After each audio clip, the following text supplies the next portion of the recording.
day, working very aggressively.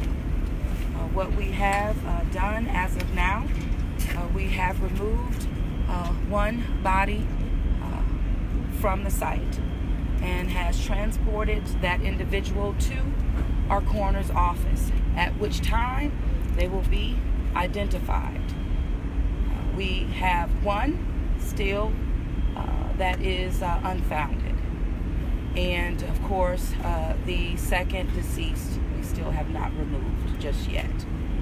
Chief McConnell, who is the lead on the scene, will take it from here. As Mayor mentioned, it's obvious we're still in rescue mode. We have one person we still have not located.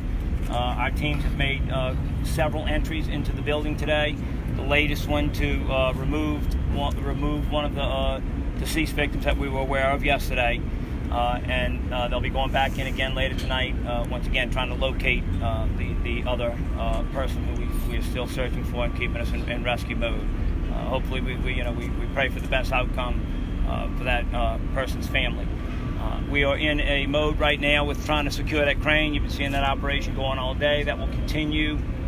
We are in an engineering, our staff, our technical specialists are in an engineering meeting right now, trying to decide, make some decisions on how we're going to go about doing that.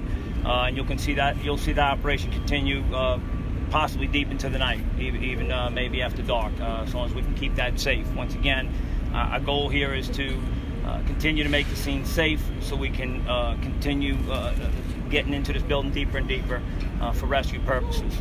That's where we are right now, and we will keep you up to date on that. But as I said, you can see going on behind us all day, some pretty heavy equipment coming in, some very, very large cranes, and some more equipment on the way.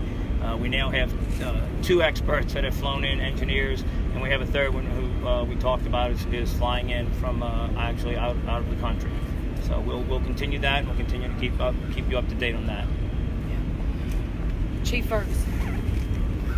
Good evening, everyone. So, tomorrow, Monday, is the most busiest traffic day for the Central Business District. This collapse zone, we still have it established, and we'll continue to have it established throughout this process, meaning Canal Street will be closed from South Saratoga to Barone. Rampart Street will be closed from Conti to Common. We're asking everyone to stay out of this area. We are very concerned with the vehicular and pedestrian traffic that may be created tomorrow with everyone going to work, school, or wherever it may be. We're asking you to do as much ride sharing as you can possibly do. If you can do public service, and the RTA has already given their updates with regards to various stops. If you can do that, that would be very helpful as well. I am concerned with Porges Avenue. I am concerned with Claiborne Avenue. I am also concerned with Esplanade Avenue. So I'm asking everyone to be patient. We're asking the employers to be patient with your employees. We're asking everyone to take your time.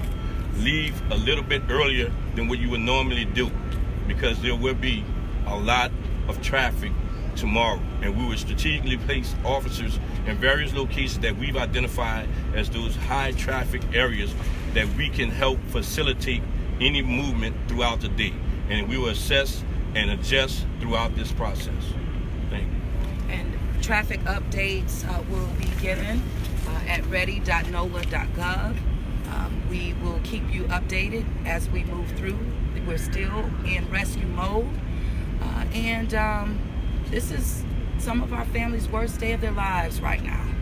And we're just asking residents, love on your family, hug one another as well, because that is that human spirit that we all need to just keep on keeping on. And so that's where we are right now. That's the update that we have, and we thank you. Time for a few questions. CNN, Rosa Flores. Are you able to describe the areas that you've been able to access and what your teams have had to do in order to access? The teams have gone in with search dogs, have gone in with some detection equipment, and with some what we call USAR type equipment, urban search and rescue equipment, to support parts of the building that aren't stable. Most of that has occurred all below the 8th floor. Because the upper floors, everything above that 8th floor, the heavy deck that you see was called the transfer deck. When you look at the building, it's kind of obvious. Everything above that is what collapsed and is very unstable. So we're not prepared to put people in that area until the crane is secured. If that crane were to start moving, it would take down, obviously it's pretty obvious it would take down more of the building. And so once again, trying to get that safe is why we got this equipment in here and why it's moving. And I do have to emphasize, perception people sometimes have, because it was mentioned this morning, I feel obligated to cover it, that it took a while to get equipment. Understand, we were told 2 to 4 weeks originally.